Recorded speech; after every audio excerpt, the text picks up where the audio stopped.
de presentarme. Yo soy la nutrióloga de la fundación y yo soy la nutrióloga de la fundación, soy licenciada en nutrición, especialista en dieta cetogénica, síndrome metabólico, manejo algo de nutrición ortomolecular y nutrición funcional, ¿no? La idea de esta plática es darles a conocer un poquito más de cómo podemos mejorar nuestra alimentación, qué cambios podemos adaptar a la dieta y poder identificar aquellos errores que podamos estar teniendo en este momento en la forma en que estamos alimentándonos, ¿no?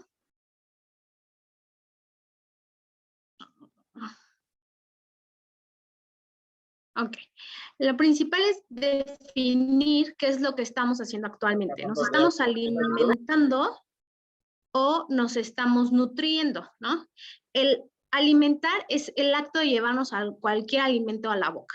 Entonces, esto quiere decir que pues, nos podemos llevar unas hamburguesas, unas papas, una rebanada de pastel.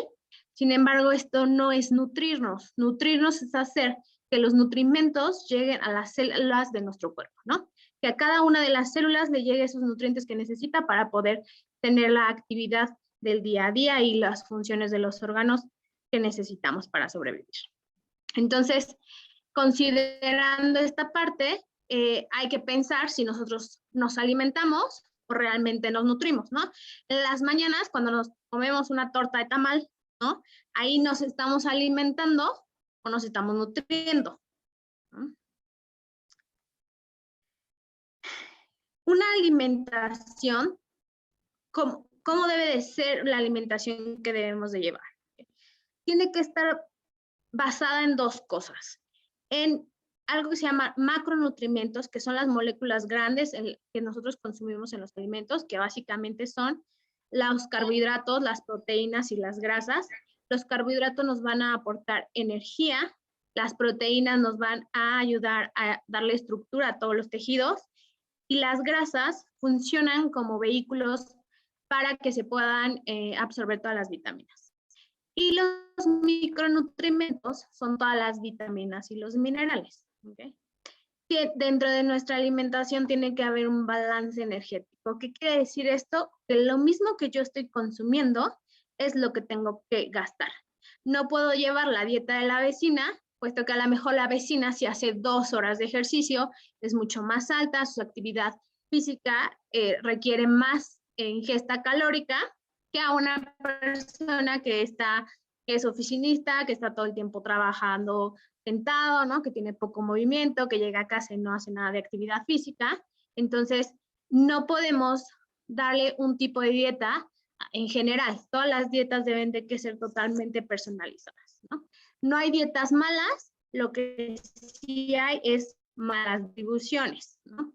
¿Qué me refiero con malas distribuciones? Bueno, a lo mejor yo estoy consumiendo mucho más cantidad de carbohidratos de la que mi cuerpo necesita o más proteína y por ende tengo ya enfermedad a nivel renal, ¿no? O el ácido úrico está elevado porque como demasiado carnes rojas o tengo el colesterol elevado porque me la paso comiendo muchísimas grasas, entre ellas carnitas, barbacoa, alimentos fritos, capeados, panizados, ¿no? Entonces, esto es lo que hace una dieta, ¿no? El conjunto de los alimentos y la forma en la que los consumimos. Para que nosotros podamos bajar de peso o mantenernos en un peso o subir de peso, no hay más que nada que tener una ingesta calórica mayor, que era lo que les comentaba en la diapositiva anterior, ¿no? Quiero que más o menos, sé que son un poco de aquí de números, pero quiero que más o menos se den cuenta cuánto equivale cada alimento, ¿no? Si nosotros consumimos 1 gramo de carbohidrato, estamos hablando de que son 4 calorías. Si comemos 1 gramo de proteína, equivale a 4 calorías. Y 1 gramo de grasa equivale a 9 calorías. ¿Esto qué quiere decir? Que pues las grasas son las que me dan mucho más aporte calórico, ¿no? Si yo me como un pedazo de bistec contra un chocolate, pues el chocolate me va a dar más calorías, por ende me va a dar un poquito más de energía, más no saciedad, ¿no? Eso ya lo voy a explicar en un rato.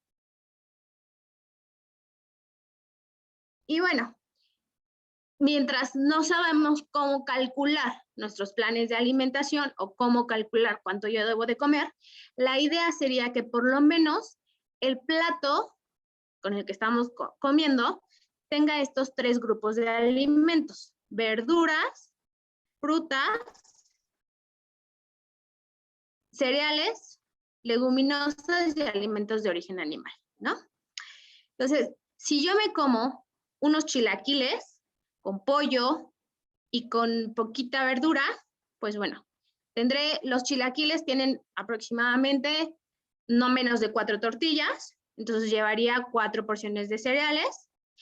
El pollo, digámosle que si tiene una buena cantidad de pollo, se podría contar como una porción de pollo, y pues vegetales tiene muy poco, ¿no? Entonces, no está equilibrado mi plato.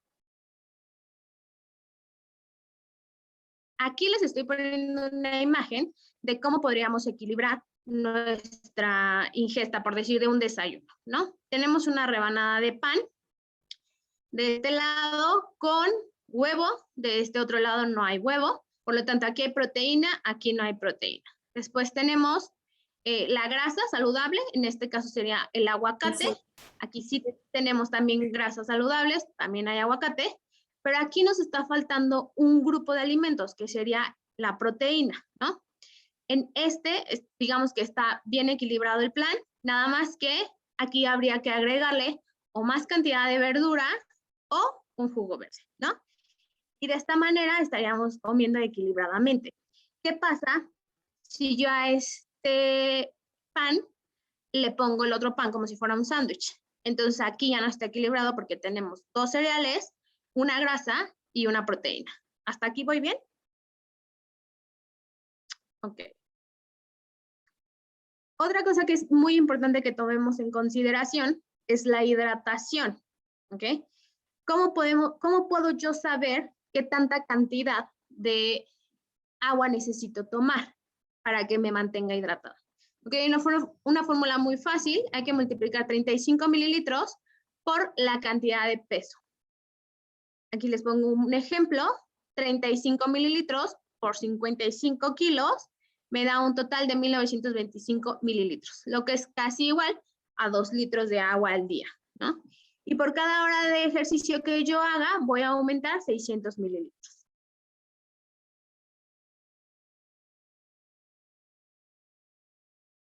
Algo muy importante que a lo mejor no estamos muy acostumbrados a hacer es tomar agua en ayunas, ¿no? El tomar agua en ayunas nos ayuda para regular la temperatura, mejorar la digestión, hidratar todos los órganos para que se oxigene la sangre, disminuye el apetito y disminuye la acidez de estómago.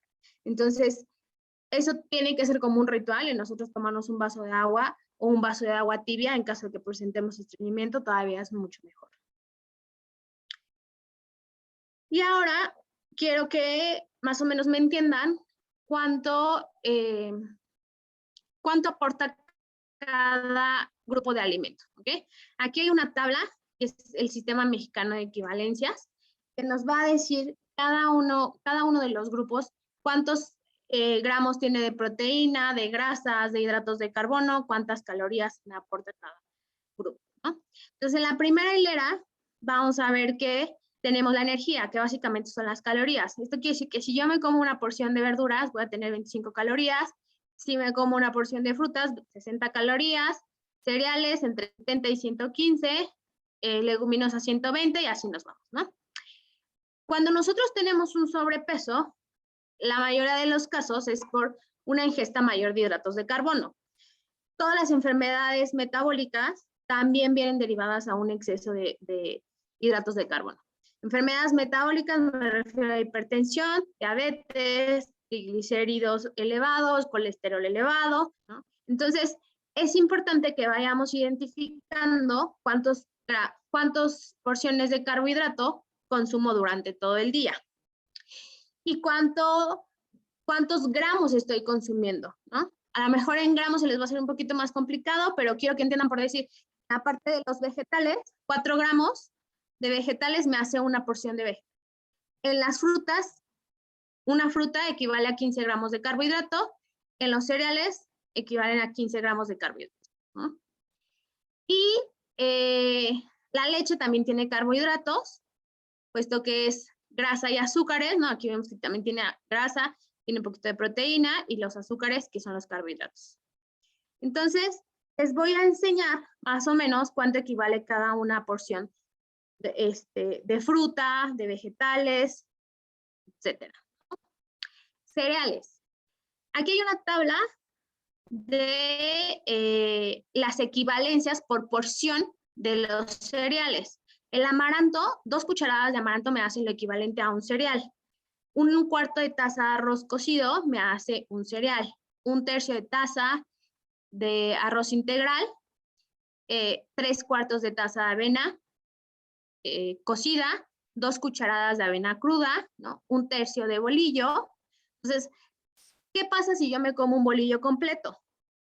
Me estaría comiendo 3 porciones de cereal, ¿no? Si me como 5 galletas Marías, ¿no? Es una porción de cereal. Si me como el paquete completo, que trae aproximadamente como 30 galletas, me estaría comiendo 6 porciones de cereal, ¿no? Una tortilla de maíz equivale a una porción de cereal, ¿no? Nos vamos con las frutas. Las frutas. Las frutas, la mayoría se pueden calcular en una taza o en una pieza, ¿no? Pero hay otras como el durazno, ¿no? Las naranjas, que son en 2 piezas. Los frutos rojos los podemos calcular en los blueberries en 3/4 de taza.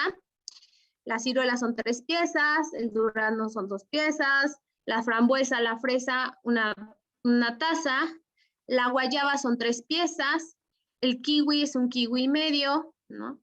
La papaya es una taza de papaya, la piña, 3/4 de taza de piña, el plátano, medio plátano. Entonces, ¿qué pasaría si yo me tomo un licuado en las mañanas con avena, leche y un plátano completo, ¿no? Si le pongo la taza de leche, pues ahí sí es una porción, entonces estamos bien. Si le pongo el plátano completo, son 2 porciones de fruta, ¿no? Y llevamos 2 porciones de carbohidratos. Si le pongo media taza de avena, entonces también me estaría comiendo 2 porciones de cereal. Y entonces en la mañana solamente estaría consumiendo 4 porciones de carbohidrato y una de lácteo, ¿no? Sigue estando desproporcional mi alimentación. La fruta es uno de los alimentos que no se debe de ingerir solo. ¿Por qué? Porque tiene fructosa y esta fructosa me puede elevar rápido mi glucosa en sangre. Entonces, lo ideal es que combinemos la fruta con una proteína o con una grasa. ¿Cómo puedo hacer esta combinación? Bueno, entonces es una porción de fruta, que serán aquí unos arándanos con yogur griego. Una manzana verde con una cucharadita de crema de cacahuate, de almendras, de avellana, de lo que quiera. O una manzana con tantitas almendras o tantas, ¿vale? Pero no deben de comer la proteína sola. La fruta sola.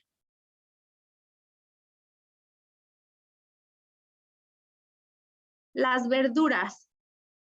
Las verduras también tienen su porción.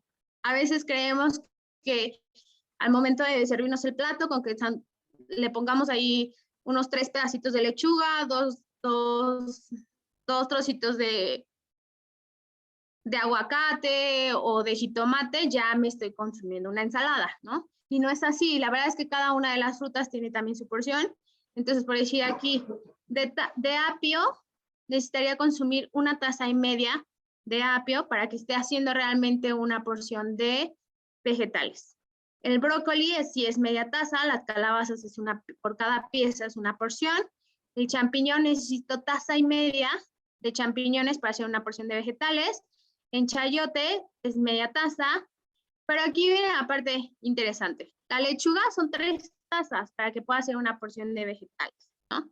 Entonces, 3 tazas también para mucha gente que no está acostumbrada a comer vegetales es mucho. Por eso, la forma más sencilla, la que podemos agregar los vegetales sería en un jugo verde. Y es importante que cada uno de los tiempos de comida, tanto desayuno, comida y cena, vayan con suficiente cantidad de vegetales.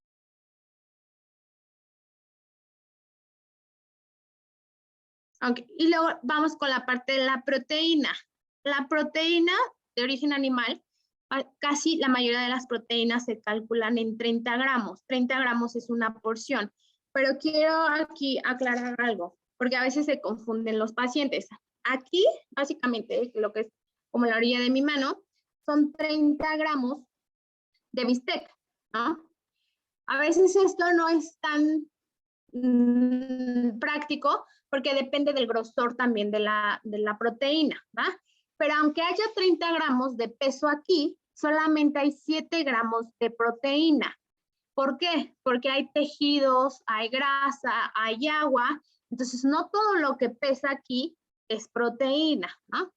Entonces, les quiero aclarar esto porque después vamos a ver cómo leer una etiqueta. Entonces, la etiqueta, cuando venga la parte de la proteína, ustedes deben de calcular que 7 gramos de proteína es una porción, no 30 como viene marcado aquí, ¿ok? Entonces, 30 gramos de bistec, de carne de pollo, de carne de cerdo, es una porción de proteína. Un huevo equivale a una porción de proteína y 2 claras de huevo equivalen a una porción de proteína, ¿ok? Es importante que al momento de ingerir el proteína se elijan los alimentos más magros, que tengan la menor cantidad de grasa y de preferencia que la forma de cocinar sea o a la plancha, horneados, asados o guisados, pero con la propia grasa ya de la carne y no agregar más grasa. Si se va a agregar grasa, tendría que ser grasa de muy buena calidad, que para cocinar solamente tendría que ser aceite de aguacate, aceite de coco o aceite de oliva. Y vamos a la parte de las grasas. Las grasas se dividen en 2 tipos de grasas. Tenemos grasas que tienen proteína y grasas que no tienen proteína. Las grasas que tienen proteína están todas las almendras, los cacahuates, la crema de cacahuate, de avellana, la chía, la nuez, las pepitas y los pistaches. Y aquí vienen las equivalencias. Hay mucha gente que utiliza de colación llevarse a la oficina un topercito con nueces, almendras y arándanos, ¿no? Pero se llevan casi media taza. Entonces, es muchísima grasa. Y recordando las diapositivas que les decía que 1 gramo de grasa equivale a 9 calorías, pues eso se traduce, al ser mucha grasa, a muchas calorías, ¿no? Y si la finalidad es controlar mi peso, no es la mejor colación que pueda llegar a tener, al menos que respete la cantidad de 10 almendras o 14 cacahuates o 3 piezas de nuez, ¿no? Y las grasas sin proteína son las que nos van a ayudar básicamente a acompañar las proteínas. Y aquí viene el aceite de oliva, el spray de aceite en aerosol, que 5 disparos hacen lo mismo que una cucharadita de aceite.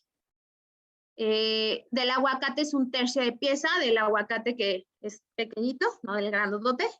2 cucharadas de guacamole, mayonesa y la mantequilla son 1 cucharadita y las vinagretas son media cucharada. Ahora, ya más o menos ahorita ya saben más o menos cuánto equivale cada porción de proteína, de fruta, de verdura, ¿no? De los cereales. Ahora hay que aprender cuáles alimentos son los mejor para nosotros, ¿no? ¿Cuáles alimentos son los que me van a hacer menos daño? A veces, aunque parezca muy obvio, hay cosas que las utilizamos dentro del día a día y que son los que no me ayudan a bajar de peso o no me ayudan a controlar mis niveles de glucosa o mis niveles de triglicéridos. Para esto se utiliza algo que se llama índice glucémico. El índice glucémico es la capacidad que tiene un alimento de elevar mi glucosa en sangre. Esto aplica para los pacientes que son diabéticos y los que no. Si yo no soy diabética y no quiero llegar a serlo, necesito consumir los alimentos de más bajo índice glucémico. glucémico. ¿Para qué? Para que estimule lo menos que se pueda mi glucosa en sangre y no esté teniendo esos picos que al producir yo un pico de glucosa, aunque no sea diabética, y que voy a poner a trabajar de más, va a ser mi páncreas, ¿no? Y este trabajo excesivo es lo que me va a llevar en un determinado momento, pues a que me vuelva diabética o presente algo que se llama resistencia a la insulina. En mujeres es algo muy común el tema de la resistencia a la insulina debido a la mala alimentación y se manifiesta con la ausencia de periodos, ovario poliquístico, demasiado acné, caída de cabello, y es traducido a que en pocos años, no más de 10 años, pues voy a desarrollar diabetes si es que no lo corrijo, ¿no? Otro de los síntomas que puede llegar a presentar la resistencia a la insulina, aunque puede ser un síntoma de alerta que estoy comiendo muchísima azúcar, puede ser que como y me da mucho sueño, ¿no? Hay mucha gente que dice, es que yo como y me da lo que conocemos coloquialmente como el mal del puerco, ¿no? No es que sea el mal del puerco, sino que estoy consumiendo demasiada azúcar y mi cuerpo se cansa en poder procesar todas estas cosas. Es por ello que es importante que identifiquemos cuáles alimentos son de bajo índice glucémico y cuáles son de alto, para que los que sean de alto no los esté utilizando constantemente durante mi alimentación. El índice glucémico se utiliza como si fuera un semáforo. Verde quiere decir, adelante lo puedes ocupar todas las veces que quieras durante el día y lo vamos a encontrar con números inferiores a 49. El índice glucémico moderado es de 50 a 69 y también hay que ocuparlo moderadamente, ¿no? Y los de alto índice glucémico alto, pues de preferencia hay que tratarlos de evitar de la dieta y los vamos a encontrar clasificados entre un 70 a un 100 índice glucémico. Ahora vamos a decir, bueno, ¿y cómo sé qué alimento tiene cada, cuál es el índice glucémico de cada alimento, ¿no? Les voy a presentar unas tablas donde vienen el índice glucémico de los alimentos. Viene separado por grupos de alimentos y en la parte aquí donde viene de color, aquí viene marcado con un numerito y con color verde, rojo, amarillo, el índice glucémico. La parte de los cereales, podemos ver que el arroz, yo en las tablas anteriores ya vi que un cuarto de taza de arroz me hace un cereal, ¿no? Entonces, ya sé que es un cuarto de taza lo que me puedo comer de arroz, si quiero consumir solamente una porción de cereal. Pero aparte, ahora, ya sé que el arroz está en 70. O sea, no todos los días puedo comer el guisado con arroz, puesto que entonces todos los días estaré elevando mi glucosa, ¿no? Pero no es lo mismo un arroz blanco a un arroz integral. ¿Cuál es la diferencia? La fibra, ¿no? Todos los alimentos, entre mayor cantidad de fibra tengan, pues más nos va a ayudar a controlar esos picos de glucosa. Entonces, el arroz es uno de los alimentos que no puedo estar utilizando. Las galletas María, las galletas tipo príncipe, ¿no? El pan blanco, todos los pan de molde, el pan para hamburguesa, la harina de trigo, ¿no? La harina de trigo entra el bolillo, porque hay mucha gente que cree que el bolillo pues no produce picos de glucosa porque no tiene azúcar, no es como tal como un pan de dulce, pero al estar hecho de harina de trigo sí produce un pico de glucosa y aparte ya vimos en las tablas anteriores que es solo un tercio de bolillo, lo que me equivaldría a un carbohidrato, ¿no? El pan rallado, cuando hago una pechuga empanizada, el pan tostado, ¿no? Las papas, hay muchos alimentos que también de acuerdo a su cocción cambia su índice glucémico. La papa no es lo mismo una papa hervida, que si bien tiene un índice glucémico medio, pero en papas fritas o en chips ya cambia a un índice glucémico elevado, ¿no? Estas tablas, lo principal es que nos aprendamos las cosas que están en rojo para que no las utilicemos tan frecuentemente. En la parte de las frutas que más azúcar contienen es el dátil y la sandía, ¿no? yo no digo que no van a poder comer sandía, sí van a poder comer sandía, pero no voy a comprar una sandía enorme en casa que me dure toda una semana, o al menos que voy a tener visitas y que nos toque dar un vasito a cada quien, ahí sí, ¿no? Y ya no se vuelve a repetir una fruta con alto índice glucémico. El melón tiene un índice glucémico medio, entonces también sí puedo comer melón, pero ocasionalmente, que no sea como tan frecuentemente. Y en la parte de las verduras, aquí está la parte de las verduras que tienen más azúcar sería la zanahoria hervida. La zanahoria cruda la pueden comer en toda la cantidad que quieran, ¿no? Pero hervida no, porque ahí sí ya tiene un poquito más de glucosa. Y la calabaza grande, la que utilizamos para conserva, ¿no? Porque la calabaza que utilizamos para hacer calabaza a la mexicana es la que marcan aquí como calabacín, entonces sí puedo estar consumiendo. Y bueno, de ahí en fuera, las bebidas energetizantes, la cerveza, aunque no tenga alcohol, como tiene trigo o cebada, sí tiene un alto índice glucémico, ¿no? Las bebidas refrescantes, todos los refrescos, también van a tener alto índice glucémico. Y obviamente toda la parte de repostería tiene alto índice glucémico. La miel tiene alto índice glucémico, entonces hay mucha gente que está acostumbrada a endulzar sus bebidas con miel, ¿no? Miel para el té de la mañana, para el té de la noche, y ahí sí se está produciendo un pico de glucosa, aunque sea muy poquita la cantidad de miel que utilicemos.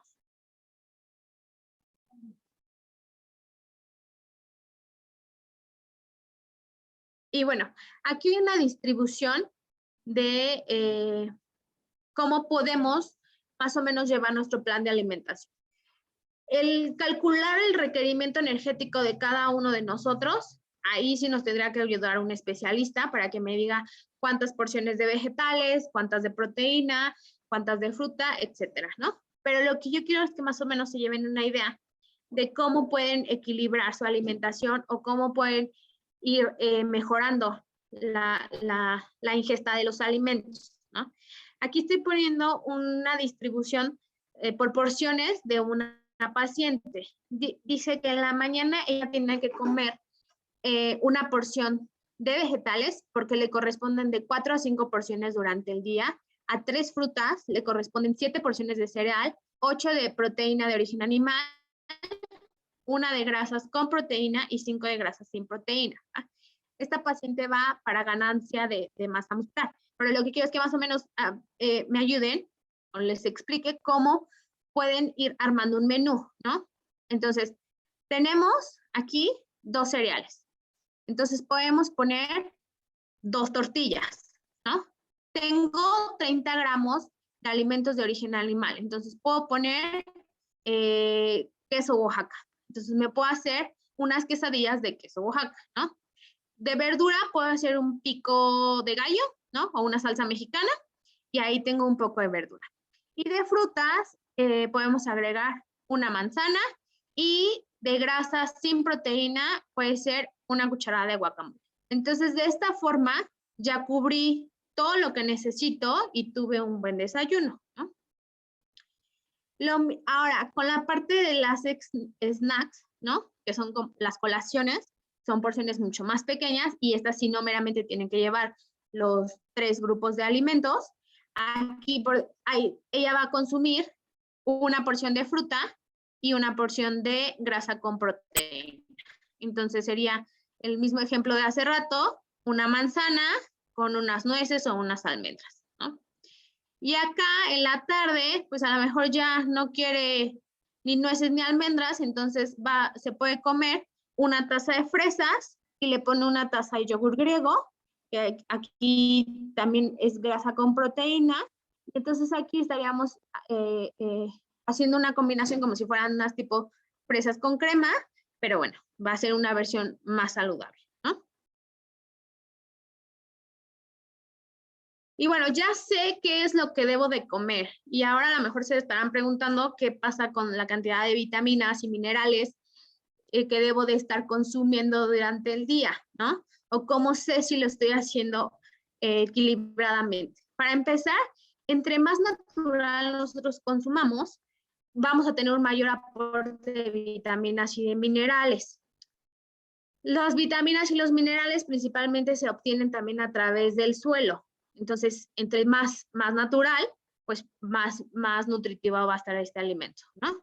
Las vitaminas se dividen en dos tipos de vitaminas, las que son liposolubles, que se disuelven en grasa o utilizan como medio de transporte las grasas, y las hidrosolubles, que son las que utilizan el agua como vehículo y que por ende, también como son hidrosolubles, el cuerpo las va a desechar a través de la orina. No hay una acumulación de estas vitaminas, o sea, no nos podemos intoxicar por vitaminas hidrosolubles, puesto que lo que no necesitemos se va a eliminar por la orina, ¿no? Y actúan como cofactores para las enzimas para que pueda haber una mayor digestión, ¿no? Las vitaminas hidrosolubles van a ser las vitaminas del grupo B y las vitamina C. Por eso es que en todas las farmacias, o sea, venden muchísimas vitaminas del complejo B, ¿no? Porque hay que estarlas consumiendo constantemente, dado que no las producimos nosotros con tanta facilidad y aparte las secretamos por la orina. La vitamina C tiene un efecto sobre nuestro sistema inmune, pero también hay que saber qué cantidades de vitamina C tomar. En algunas tiendas naturistas venden vitamina C de 30 o 50 miligramos y realmente para que yo tenga un impacto en mi sistema inmune, que fue lo que pasó ahorita en la pandemia, empezó a tomar, pero no sabíamos qué cantidad tomar. Entonces, para que tengamos una dosis terapéutica de vitamina C, tenemos que tomar entre 1 y 2 gramos de vitamina C, como mínimo, ¿no? Entonces, si yo compro vitamina C en la tienda naturista y veo que la tableta tiene 30 miligramos, pues entonces necesitaría muchísimas pastillas para poder formar un gramo, ¿no? O sea, suponiendo que la pastilla tiene, para que sea más fácil, la pastilla tiene solamente 100 miligramos de vitamina C. Yo necesitaría tomarme 10 pastillas en el día para formar un solo gramo. Por eso también es importante ver la cantidad de vitamina que tienen los suplementos que nosotros estamos tomando. Y las vitaminas liposolubles, que estas sí puede haber toxicidad, ¿no? Porque se almacena en el hígado, son la vitamina A, la vitamina D, la vitamina E y la vitamina K, ¿no? ¿Hasta aquí alguna duda con las vitaminas? ¿No? Ok, entonces las vitaminas del complejo B, aquí les estoy poniendo una tablita donde viene la función y las fuentes donde las podemos encontrar de forma natural, ¿no? La vitamina, aquí vienen las vitaminas liposolubles, igual pongo la función y las fuentes donde las podemos encontrar, ¿no? Pero sí, la vitamina D es súper importante porque ayuda a la absorción y al metabolismo del calcio, a la mineralización y a la contracción muscular y la respuesta inmune. Y no nada más para eso, ayuda, si yo tengo alguna enfermedad de osteopenia, artritis y necesito mejorar mi calidad de calcio en los huesos, necesito tener una buena ingesta de vitamina D, puesto que sin esta no se puede fijar el calcio, ¿no? Para las personas que tienen enfermedades metabólicas, también es necesario que se evalúen los niveles de vitamina D junto con las personas que sufren hipotiroidismo. Son las personas que más deficientes de vitamina D hay. Hoy en día nos exponemos muy poco al sol, ¿no? ¿Cuántos de nosotros salimos y nos damos un baño de sol? Creo que casi nadie, ¿no? Y si salimos, pues nos tapamos de mil formas para que no nos queme el sol y nos tapamos la piel, salimos con el suéter, con la gorra, con el protector solar. Entonces realmente los rayos traspasan muy poco ya la piel, ¿no? Y entonces si nosotros nos pusiéramos a hacer estudios de vitamina D a diestra y siniestra, el 90% de la población mexicana tiene deficiencia de vitamina D, ¿no? Lo cual se traduce a niveles de sistema inmune más bajos, ¿no? Que puedan, la vitamina D también sirve para muchas funciones endocrinas, para muchas de las hormonas, y entonces encontramos que hoy en día la vitamina D está muy bajita, ¿no? En la pandemia igual fue uno de los suplementos que más se utilizó, hasta se agotó, y, pero también no sabían qué cantidad tomar de vitamina D. Un buen multivitamínico de vitamina D tiene que tener por lo menos 4,000 unidades. Ahorita ok, aquí hay un ejemplo de dosis diaria de vitamina D, ¿no? Conforme a nuestra edad, los requerimientos de vitamina van a ir cambiando. Se supone que un adulto debe de consumir entre 8,000 y 1,000, entre 800 y 1,000 unidades diarias, ¿no? Pero estamos hablando de un adulto que no tenga deficiencia de vitamina D, porque si hay deficiencia de vitamina D, entonces tiene que tomar un suplemento que tenga por lo menos 4,000 unidades.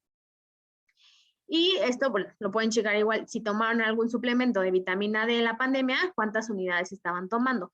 Lo ideal es que la vitamina D se suplemente por lo menos durante 3 meses, si es que no tengo ninguna patología, ¿no? Y checa los niveles de vitamina D.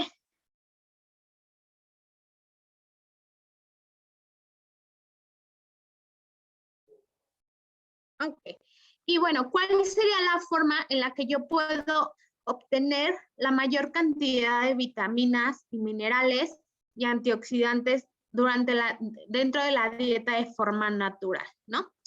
Pues una de las formas más fáciles es el consumir alimentos como los jugos. Los jugos verdes tienen muchísimos nutrientes, pero hay una diferencia en la forma en la que los hacemos. Si son licuados o son jugos. Licuados serían los que utilizamos con la licuadora, ¿no? ¿Cuál es la diferencia entre uno y otro? El de la licuadora va a tener fibra y el del extractor va a ser un jugo como tal, que no va a tener nada de fibra, no va a tener grumos, ¿no? ¿Cuál sería mejor? Mucha gente dice, bueno, pues es que el que tiene fibra, ¿no? Entonces, todo es dependiendo a lo que nosotros queramos.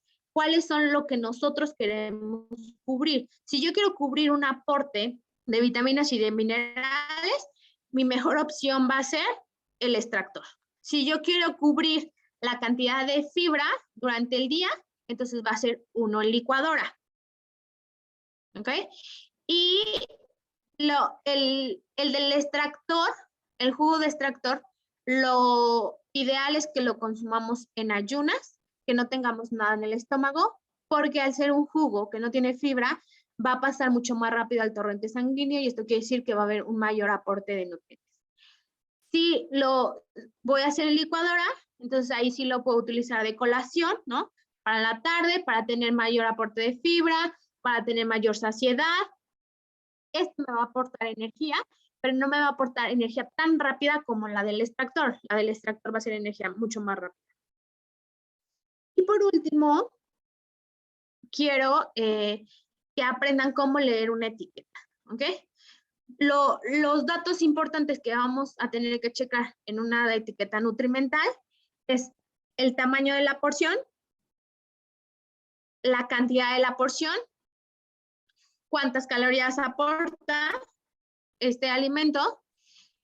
Es importante que chequemos que no tenga grasas ni saturadas ni grasas trans los alimentos, que de sodio tenga por lo menos o esté debajo de 140 miligramos a 400 miligramos por porción. Y de fibra que tenga por lo menos 2,5 gramos por porción. Y de azúcares preferentemente que no tenga, ¿no? Entonces, eso vamos a estar checando cómo viene una tabla nutrimental, ¿no? Esta es una tabla nutrimental de un paquete que trae 2 galletas.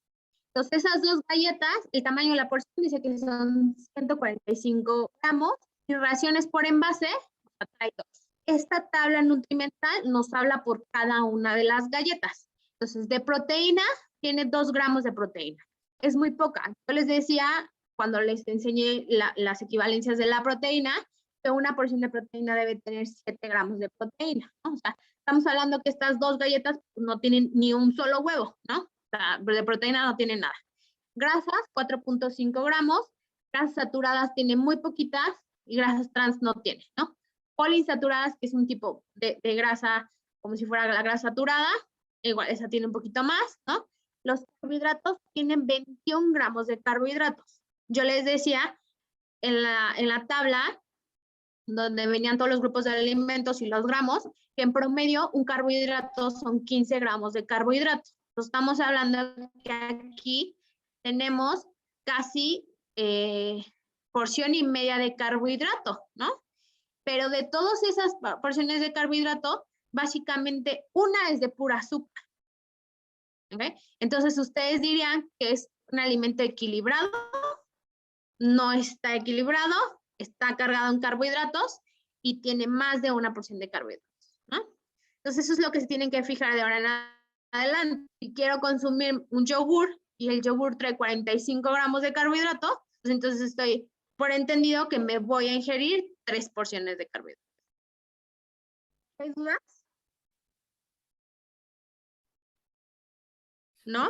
Pues es que nos diste muchos tips, y pero es mucha información, entonces seguro ahorita que empiecen como a bajarnos las ideas y a sentar las ideas, vamos a tener preguntas. Sí. Ok. Se vale encender el micrófono o levantar la mano, y se vale también escribir en el chat, y con todo gusto les apoyamos a leer. Hey, Anaí Noé tiene una pregunta, tiene su mano levantada. Adelante, Noé. Hola, buenas tardes. Muchas gracias, Anaí, por la plática. Ha sido muy buena, muy aleccionadora sobre los alimentos. Yo quería preguntarte acerca del ghee, porque, bueno, con respecto a las grasas, ¿qué opinas de su uso? Y también del alga espirulina. Ok, el ghee es un tipo de grasa que vuelvo al ejemplo de las equivalencias, o sea, es una grasa buena, es 1000 veces mejor que si consumiéramos margarina. La margarina es la versión sintética de la mantequilla, ¿no? Entre la mantequilla y la margarina, prefiero que consuman mantequilla, pero para aquellas personas que no utilizan cosas de origen animal, la versión más sana es el ghee, ¿no? Pero también, si yo a todo quiero echarle ghee, ¿no? O sea, en la mañana voy a hacerme mis huevos y le voy a poner ghee, y luego de colación de la tarde me voy a comer un pan tostado con ghee y con algunos frutos rojos, y luego para la comida igual vuelvo a cocinar con ghee y en grandes cantidades. Por muy sana que sea, el exceso de cada uno de los alimentos me va a producir alguna patología, que en este caso sería que se me eleve el colesterol. Lo mismo pasa con las personas que utilizan el aceite de coco, ¿no? Sí, hasta ahí, ¿esa era tu duda? Sí. ¿Sí? Y el alga espirulina, pues, la verdad es que es uno de los alimentos que son superfoods, que es superfood porque tiene muchísimas propiedades, y una de sus grandes propiedades es que nos ayuda a desintoxicar la sangre, tiene proteína, ¿no? Entonces, un ejemplo de que si yo quiero comer de colación un licuado de fresa, voy a poner a lo mejor leche de almendras, llevo mi grasa, más mis fresas, ahí está la fruta, perdón, y si le pongo la alga espirulina, voy a poner un poquito de proteína, pero la verdad es que sí vale la pena y muchos beneficios. Ok. Se cortó Sí, un poquito tu audio. Ok. Y bueno, con la ¿Cuál es parte de tu duda los, o dónde me quedé? es que ya no se entendió muy bien si poniéndole al licuado el alga espirulina, suplementabas lo que era la parte de la ingesta de verduras o de proteína. Ya no se alcanzó a escuchar muy bien. Alimentas como tal, pero sí le das un toque de proteína a tu alimentación. Si no, la carne, si te vas más, entonces ahí sí ven que es algo de alga espirulina para que tus ingestas tengan mayor aporte nutrimental. En este caso sería un poco más de proteína. Okay. Muchas gracias. ¿Sí? ¿Alguien más tiene dudas? Sí, hola Anaí, buenas tardes, mi nombre es Consuelo. Yo aquí tengo la duda de Hola, algo que Consuelo. estaba comentando Noé, del alga espirulina. ¿Toda la gente puede consumir este tipo de algas? ¿A quién se le restringe? El aceite de Se le coco, re- porque, perdón, la otra pregunta es, el aceite de coco, ¿qué tipo de colesterol me va a afectar? O sea, porque estás hablando de elevación de colesterol en la sangre, pero ¿qué tipo de colesterol? Se habla que hay un colesterol bueno y se habla que hay un colesterol malo. Entendidos estamos de que pues a fin de cuentas es grasa, pero ¿qué tanto perjudica o beneficia que yo esté tomando o que esté consumiendo aceite de coco? En el aceite de coco, ahí hay una discrepancia, porque el aceite de coco es un aceite sólido. Es como si estuviéramos comiendo, me refiero a aceite sólido como si fuera mantequilla, como si fuera manteca, ¿vale? Hasta ahí, de que los aceites Anaí, que son sólidos, Anaí, un minutito. Voy a cerrar un segundo tu video porque se está entrecortando mucho tu audio. Entonces, a ver si deteniendo el video un momentito podemos escucharte mejor. ok, A ver ahí.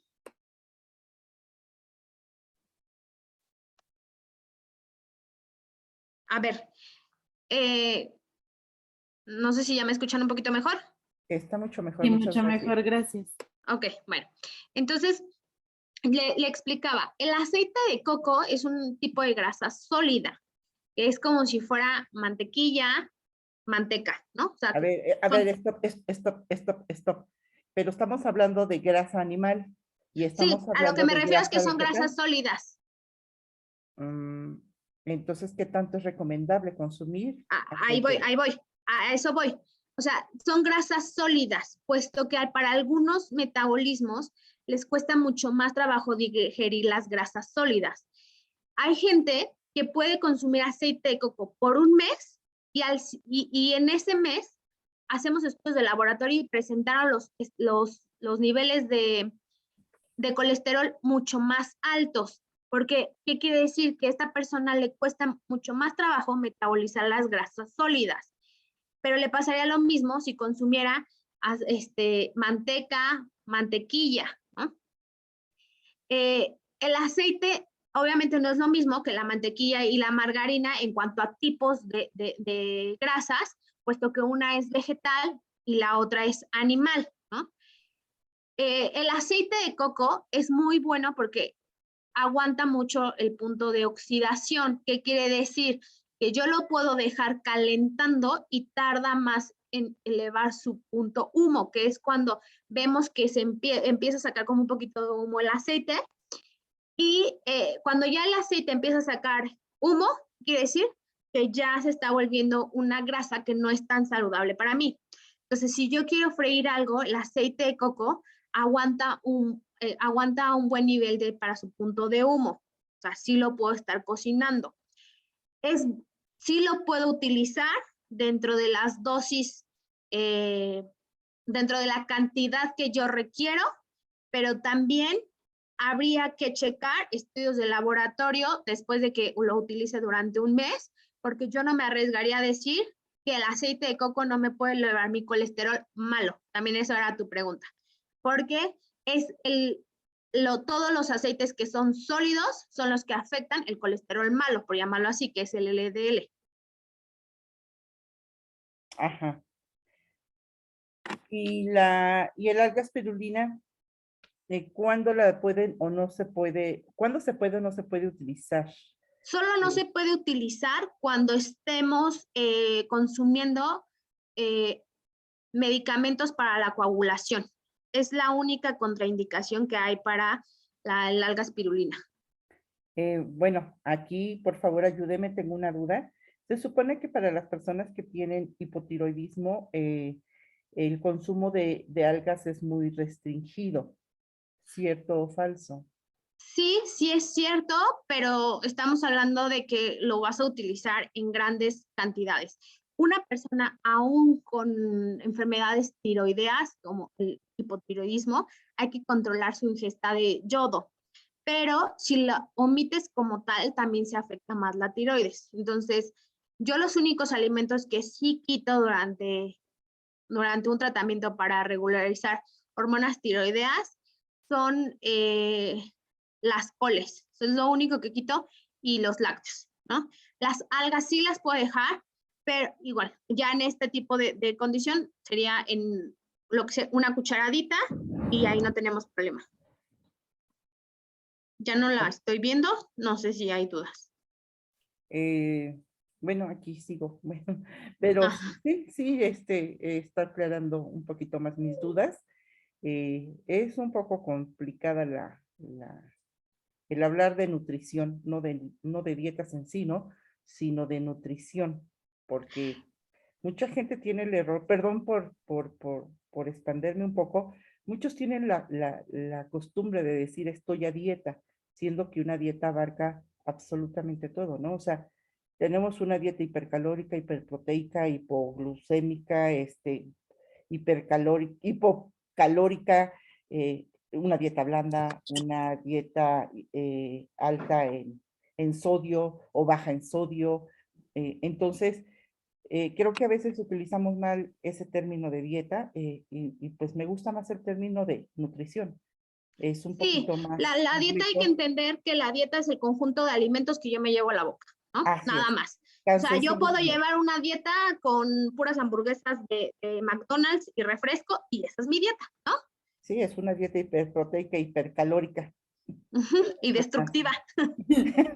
Pero ¿de qué es dieta? 100%. Bien, justo Ok, pues. porque Consuelo y la licenciada acaban de tocar un punto importante, ¿no? El uso de los conceptos y cómo es importante que aprendamos también cuando estamos conversando sobre los temas, ¿sí? A expresarnos de forma adecuada. Y ese es el punto de este tipo de sesiones, ¿ok? Y de este tipo de talleres también. Anaí, muchísimas gracias, Consuelo, por tu Muchas participación. gracias. Anaí nos pregunta, Luis Uribe, ¿qué se necesita para obtener un plan alimenticio? ¿Te refieres, Luis, a un plan de alimentación ya personalizado? O sea, ¿cómo le podemos hacer para calcular todo tu requerimiento de macronutrientes, o sea, es decir, proteínas, grasas y carbohidratos? ¿O cuál es la pregunta en realidad? Sí, me imagino que sí, porque no escribió nada más. Pero, Ok, bueno, pues la verdad es que Hola, yo, buenas tardes. La ajá, pregunta va encaminada a que la audiencia sepa qué se requiere. O sea, bien lo dices, puede ser personalizada, pero en términos generales, la gente necesita saber cuáles son esas condiciones para poder establecer ese régimen. Sí, estoy de acuerdo que la dieta es muy general, pero la población no conoce esa nomenclatura tan específica de dieta hipercalórica, hiperproteica, etcétera, etcétera, etcétera. Entonces la gente necesita saber qué, en términos generales, qué es lo que requiere o qué la orientaría para tener un régimen alimenticio adecuado. Gracias. ok. Lo, por aquí estoy buscando la diapositiva, dame un segundo. No sé si esto aclara un poquito tu duda, ¿no? A lo que yo me refería con el tema de la distribución básica, era esto es lo que yo necesito tener durante mi alimentación de todos los días. Este plato que estamos viendo aquí, las características de este plato son las que tienen que cubrir mi desayuno, mi comida y mi cena. Entonces, para que yo lleve una buena alimentación, tengo que comer cereales, tengo que comer proteína de origen animal o leguminosas, y una porción de verduras.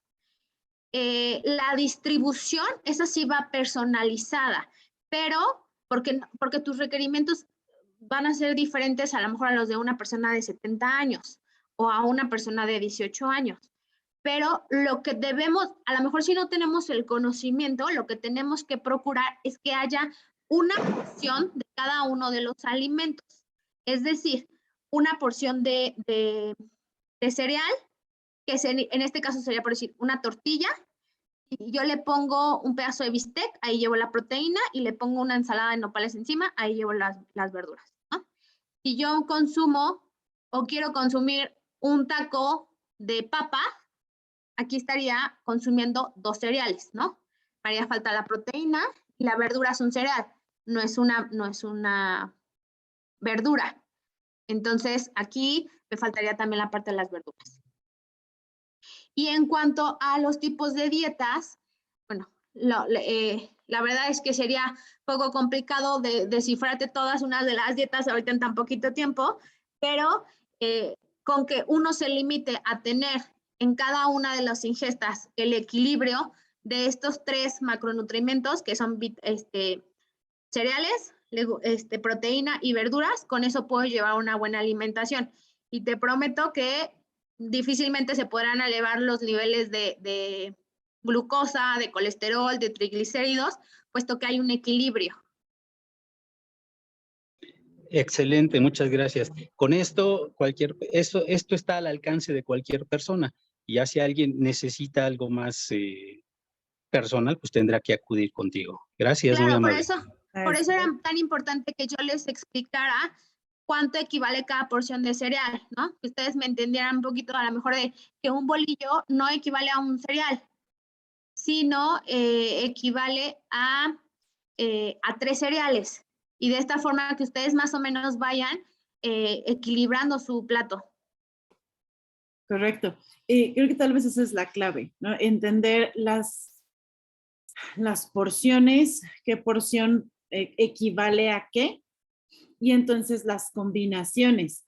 Y se puede irlo haciendo desde los menús básicos con apoyo de Anaí o del nutriólogo, ¿no? Y entonces si Anaí, es que fíjate que todos los domingos en mi casa desayunamos enchiladas y normalmente le ponemos esto y esto, pues también nos pueden ayudar así, ¿no? A decir, mira, normalmente estás consumiendo aquí, aquí, aquí y aquí, entonces te falta esto otro, o hay que quitar esto, o hay que poner esto, ¿sí? Pues también eso se vale, ¿no? A veces el chiste es ¿cómo sería? Adaptar la información a nuestro día a día para poderlo hacer en la vida cotidiana. De hecho, si alguien quiere compartir aquí un poquito de cuál es su desayuno o su comida o su cena, igual lo desciframos para que veamos cuántas porciones estamos comiendo de cada cosa, ¿no? Y ver dónde está el error. Ese es un buen reto. Tienes un par más de preguntas antes de que nos vayamos al reto y al cierre. Pregunta, Consuelo, si das consulta por videollamada. Y Brenda, sí, en un momento te escribo el teléfono a donde puedes programar una cita. Sí, doy consultas por videollamada, nada más aquí se les pide que tengan una báscula y que se vayan midiendo. El peso no lo es todo, ¿no? Hay que ver de qué está conformado ese peso, si es grasa, si es músculo. Cuando estoy perdiendo peso, hay que ver que no esté perdiendo demasiada masa muscular, porque esto no nos ayuda a controlar un buen peso. O sea, a mí de nada me sirve ir al nutriólogo y bajar 5 kilos de músculo, y en una semana, porque después cuando yo deje la dieta voy a subir muy rápido de peso. La idea es que baje casi siempre porcentajes de grasa, y esto también depende de cada caso de uno de los pacientes, ¿no?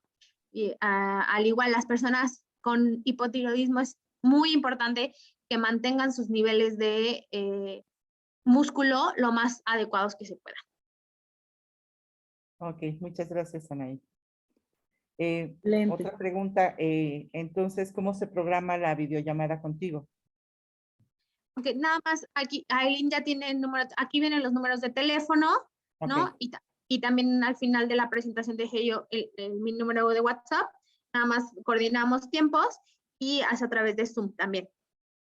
Ok, está muy bien, muchas gracias. Sí, Pregunta Luis, ¿cómo se mantiene o cómo se recupera el músculo? Ok, para mantener una buena cantidad de músculo hay 2 cosas súper importantes, ¿no?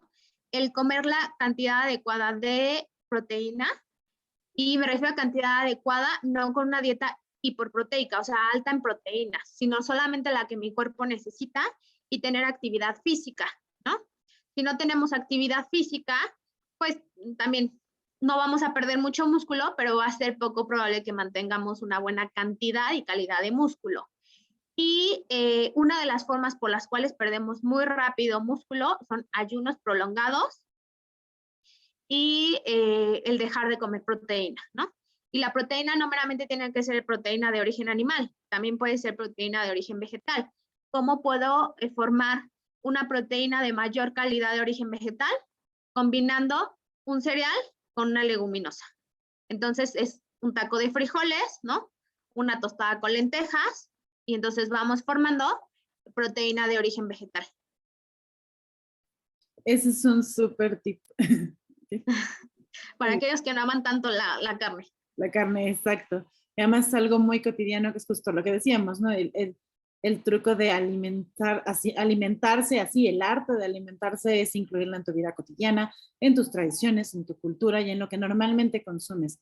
Recuerden que no podemos simplemente iniciar un proceso completamente ajeno a nosotros, siempre tenemos que acercarnos.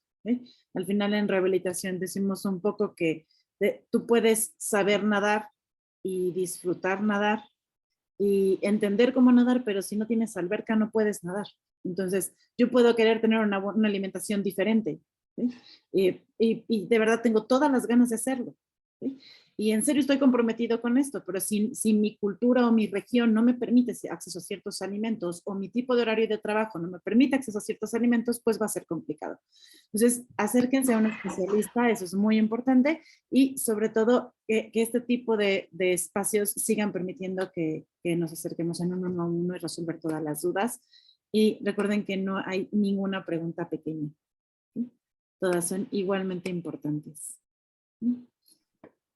Doctora Yolanda, ¿qué le pareció la sesión? Por acá. ¿Sí? Ahí está, ya la escuchamos.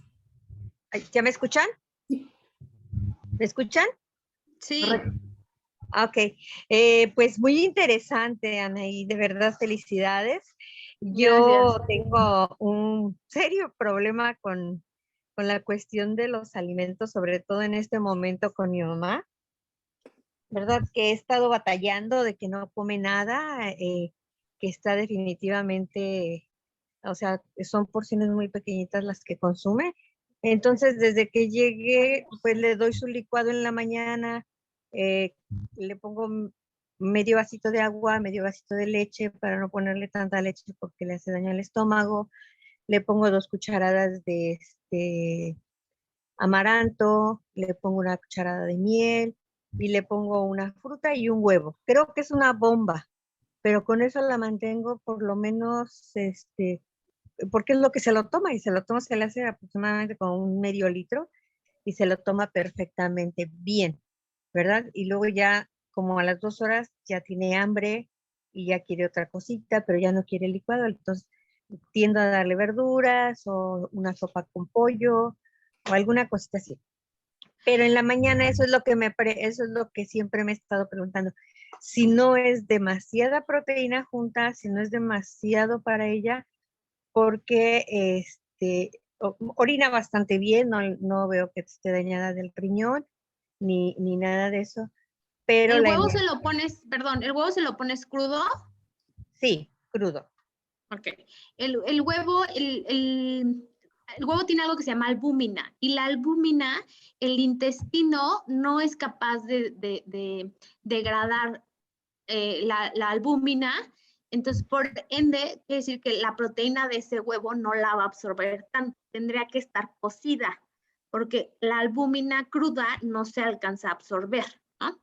Y otro punto también ahí está en que si a ella le hace daño la leche, todo aquel alimento, por muy sano que sea, así sea jitomate, si a mí me inflama el jitomate, lo ideal es que no lo introduzca a la dieta, porque va a producir una inflamación a nivel de la microbiota y esto va a hacer que el paciente esté distendido, que pueda llegar a tener inflamación, diarrea, estreñimiento o que su sistema inmune se vea debilitado.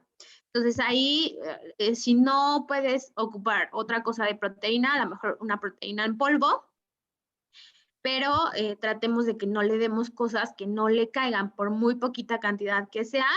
Lo ideal sería que evitemos el lácteo. Si a ella no le está cayendo el lácteo, es mejor que lo evitemos. Ok, lo puedo sustituir entonces con una cucharada, o sea, hacer el mismo licuado, pero con una cucharada de proteína en polvo. Exacto.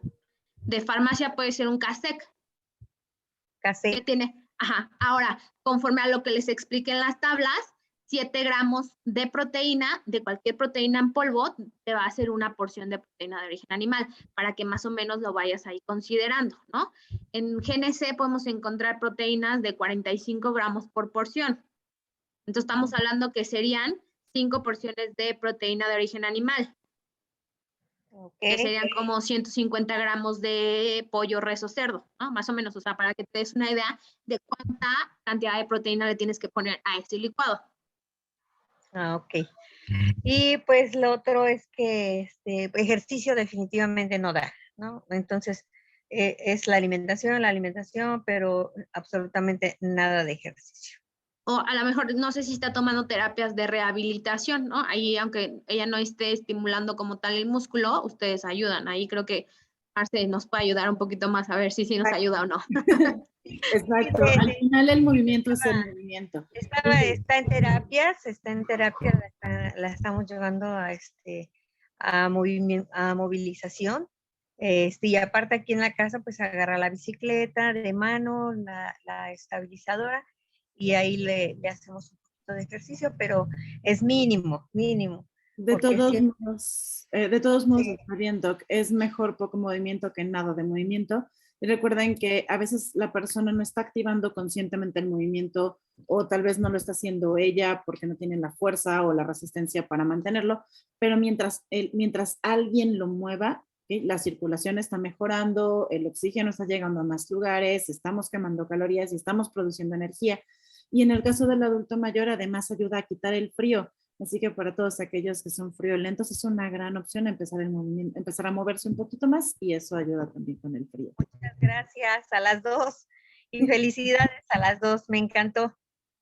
Gracias. A ustedes, muchísimas gracias. Nosotros nos vamos a despedir aquí el día de hoy. De verdad les agradezco muchísimo su participación. Sé que quedaron algunas preguntas. Ya les pusimos en el chat también el teléfono. Se los digo una última vez. Es 55 82 82 65 20 como WhatsApp. Y ahí pueden contactarnos para sacar citas con cualquiera de nuestros especialistas. Recuerden que en la fundación... Ajá.